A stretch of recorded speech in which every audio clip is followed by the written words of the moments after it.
Hey, Robert. Hey, what's up? Jamar Taylor seemed to have a really good game against the Rams the last time he played. I think Cooper Kupp finished with 11 receiving yards.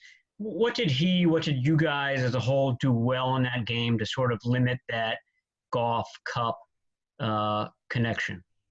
I thought our guys did a really nice job executing, playing within themselves, playing within the scheme, and did a really nice job studying. And Cup had a lot of opportunities to get to do a little bit more, and they did miss on some stuff to their credit, I guess, which benefited us. But he is a challenge. Him and 17, both really really big time challenges. Woods, and it's every time you go out there, they've got a plethora of weapons that they can operate with. And that particular game, I just thought our guys did a really nice job executing. Hey, Robert, I understand this works both ways, but last year's game in LA and this year's game at Levi's were two of the Rams, like statistically worst performances over the past two seasons. I mean, just that familiarity with that offense, is there a certain confidence level, facing them, and could that explain some of your recent success? I don't know, from a confidence level standpoint. I always feel like when you play in division opponents, they're usually grinds. It doesn't really matter. There's aside from scheme, there's so much familiarity with players knowing players and how they play, and so you get enough reps against a certain player, how they play, for lack of a better word. But these division games are always tight knit. They're always tough. Both opponents know each other very very well, and I just feel like it's always a grind. The second time we played them was a shootout. First time wasn't. So it can go either way, but you always feel like in these games, they're just somehow, some way, it's going to come down to the last couple drives of the game.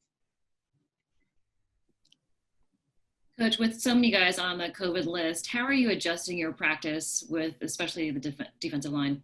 It's going to be a challenge, obviously. We've got to be creative and make sure that guys are being taken care of, because there's a lot of not just when defense is up practicing, but you've also got your scout team guys. And so it is going to be a challenge. We do got to have some guys do things that they're not normally asked to do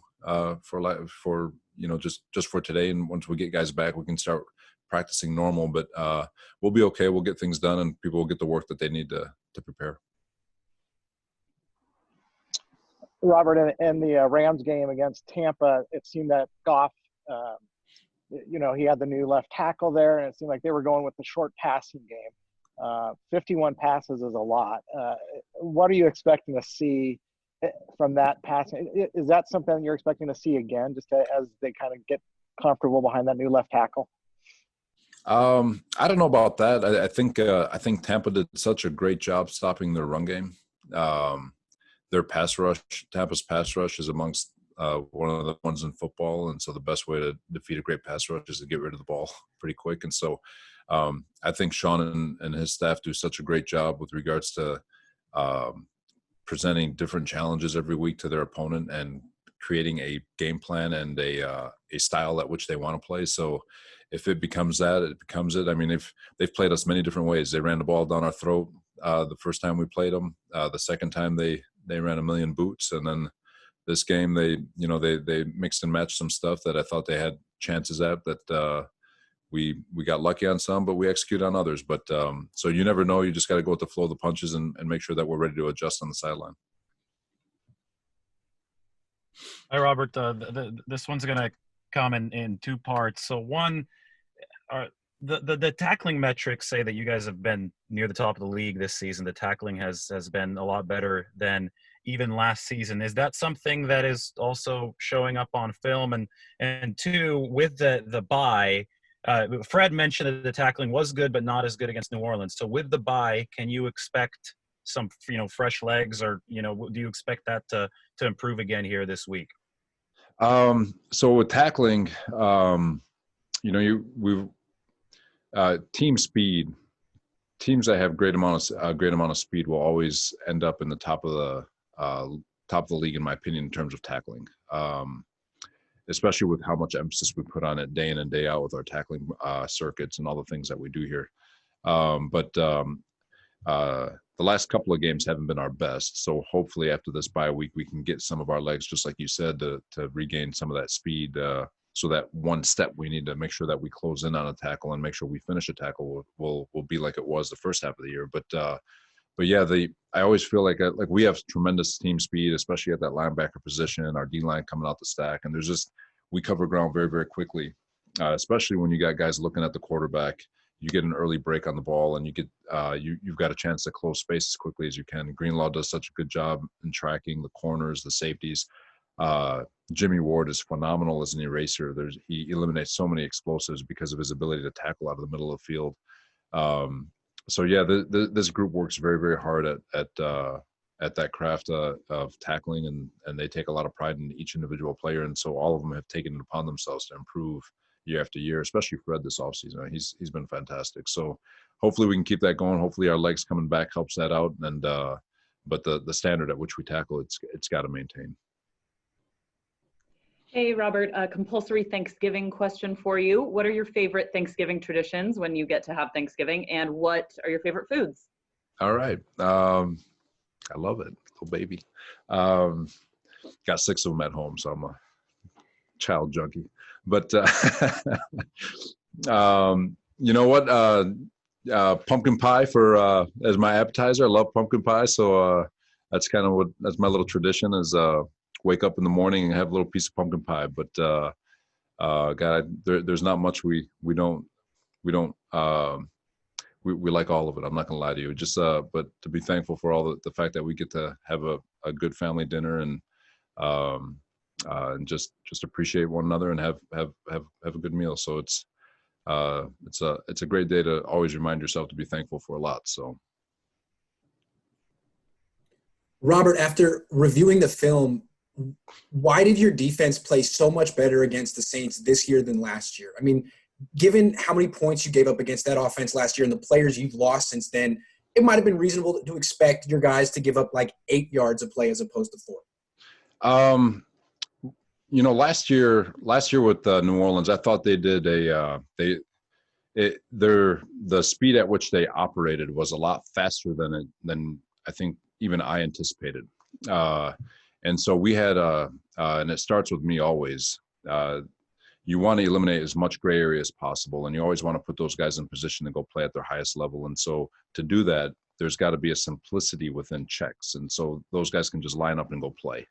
And we had more of an emphasis this year, and hey, we're just going to line up. We're not going to chase 7 all over the field. We're just going to line up, play football, keep our eyes on the quarterback, and play good, sound, fundamental football. Get our feet in the ground and let's just go execute. And I thought those guys did phenomenal taking that approach. And I thought they did a great job turning around, getting focused, understanding the tempo at which they operate, and really weren't overwhelmed with the speed at which they operate.